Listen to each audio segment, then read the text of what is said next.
So a couple years ago, I started having pain, and the pain kept consistent, but I could deal with it.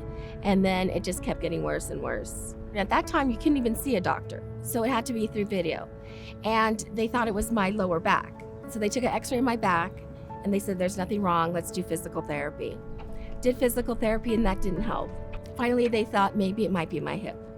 They took an x-ray of my hip. Dr. King saw something there, and he said, there's something wrong, let's do an MRI. And he says, you definitely need a hip replacement, which was kind of a shock to me because I was 54 years old, and I just didn't think that that young would need a hip replacement.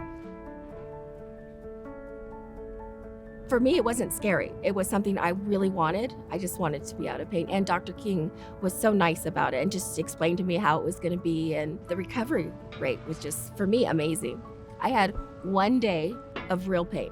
And then by a week, I was off pain meds. I was just taking Tylenol and doing fine. Before my surgery, it was sometimes really hard just even to go grocery shopping because you just don't know when it's going to give out a little bit, and you're just constantly in pain.